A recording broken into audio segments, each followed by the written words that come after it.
Well, my name is C-Lowz El Fenomenal, as y'all know me by. You know what I mean? I do reggaeton, I do hip hop, R&B, dance hall. If I like the rhythm, I'ma hop on it.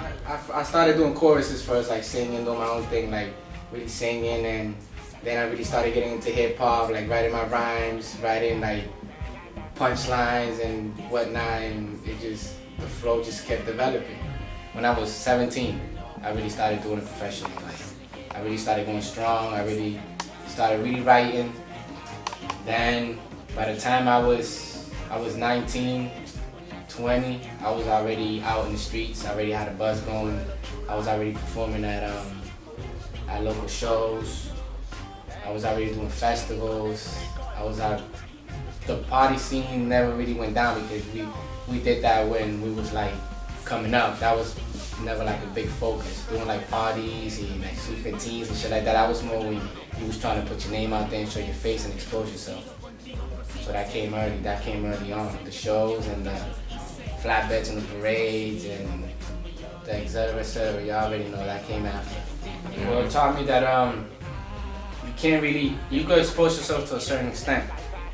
A lot of artists want to expose themselves too much. And it's good to expose yourself, but you just don't expose it. There's artists nowadays there's still artists out there. For example, they'll perform like 5 times in the same place, like back to back to back to back. Like, all right, you perform there once, that's it, leave it alone. You don't gotta keep, forcing the issue. People gonna hear you, people gonna hear you. If people gonna like the music, they're gonna like your music. If they're not gonna like it, then that's just how the game is. I mean, you can't force people to like your stuff. They gotta like it on their own. I started with there was a label that went by the name of Be My Records, that I know y'all know exactly who they are and who we are. And I started there. While I was recording there, I bumped heads with a certain individual. The next thing you know, the chemistry just clicked.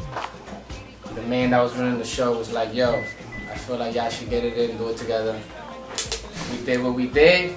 We had to do what we had to do. We traveled, we did our shows, we did our interviews, we met a lot of people. Went our own ways, man, we branched away. That's just how the game is. After a while, I mean, we could have still been successful, but that's just, that's destiny. You never know what's gonna happen, it just happens. It's changed my approach, you know what I mean? Like, it changed my approach a lot. I do this music thing different. Like, I honestly feel like I'm much better as a solo artist. I'm way better as a solo artist. It's just, you do your own thing on a track. You eat it on your own, you say whatever you want to say. And when you're doing music with somebody else that doesn't really have the same mentality that you don't have, it's going to be hard to really work on a track. You know what I mean? Because you gotta express yourself in a way that people are gonna understand. Like, this dude's talking the truth. This dude's not bullshitting. You feel me? Like a lot of rappers out there. We came out on the Tengo Hambre mixtape. That shit was hard. It was definitely a good way to expose a lot of artists that have never been exposed in Boston. And just to let y'all know, I do Spanish music and I'm speaking in English, and I didn't want to mess up the interview, but I remember signing Nenos back in the days que estaban haciendo una entrevista and they didn't know how to speak English. That shit just had me laughing. It was just funny. Usually we speak both languages out here. Hablamos perfecto los dos. Yeah, we did that. Then next thing you know, we did the intro. Next thing you know, we went to make a video. In the video, we filmed it. It was successful. We got a lot of haters on YouTube that are from New York saying we didn't get it done because Boston was never exposed the way we exposed it that way. But I feel like it was successful. We did our thing. We showed what we all about out here, and at the end of the day, we took the cake with that one. Lou Armstrong is my man. I got a lot of respect for him. He taught me a lot. I'm pretty sure he learned a lot from me because you never stop learning. I don't care who you are. Lou's real smart. He knows what he's doing, and he knows how to make his move, and he knows how to pick and choose. But at the end of the day, it just, you know what I mean? We're still friends. He still does his own thing. I do me. He calls me. I call him. We talk. I haven't spoken to him in a while because he's traveling. He's doing his thing. Hitmakers he pushed me. He gave me a boost.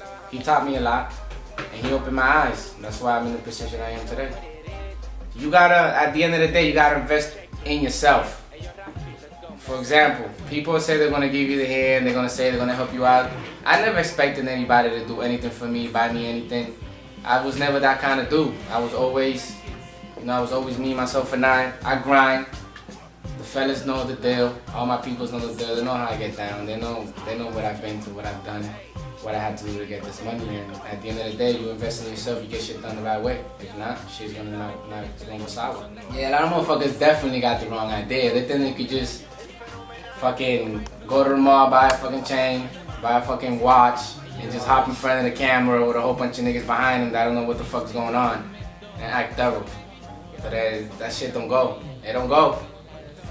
Shit just don't go, baby, man. If y'all niggas ain't keeping it real and y'all niggas ain't known, it's not even about me and known. You gotta have followers. You gotta have people that have faith in you. You gotta have people that know your background and that know where you really coming from. Because at the end of the day, anybody can get behind the camera, in front of the camera or in front of the mic and say bullshit. I've been doing this a long time. I know what people want to hear. I mean, excuse me. I can come to the studio and I'm like, yo, I want to do some raw shit. Let's do some raunchy shit. Let's do something for the fellas for when they're fucking smoking their blunts, drinking their bottles. We're gonna be on some shit like, yo, let's bump to this nigga. I know if I go to the studio and I want to do a banger, I'm like, I call Rafi, I'm like, yo, Rafi, I want to do something party, let's do it. Me hace una pista ahí, you know, niggas will do something commercial. It's that easy. You gotta know when to be commercial and when to keep it hood. If you want to start doing pop music and doing your little dance steps like Backstreet Boys or whatever you want to call them back in the day, people gonna look at you different too, because that's your image. If you're gonna be in a video doing dance steps and doing choreography and all this other shit, don't come out the cut the next day with fucking guns and fucking mad niggas behind you with bottles and shit. Like, dude, you was just dancing. I want my shit to be on some shit like niggas everywhere be like, yo, this dude really got it. He's been doing it for a while. A lot of dudes already know who I am, whether they want to admit it or not. It's whatever. But I've been doing it for so long that I feel like I have my respect. I earn my respect. I didn't throw myself in people's faces like, hey, this is me, this is me, this is me. As time went on, as time flew by, people started knowing the deal. People know real recognizes real. It is what it is. At the end of the day, that's how it goes down. Real recognizes real. You hear me, Dante? I got you. Algo que le hace falta, soy honesto. Yo nunca la mentira, mi libreta. Canto solo, también soy mi propio corista. Soy su papi champú, su preferido artista. Desde la trabajamos y trabajamos con ganas. Tengo hambre, volumen 2.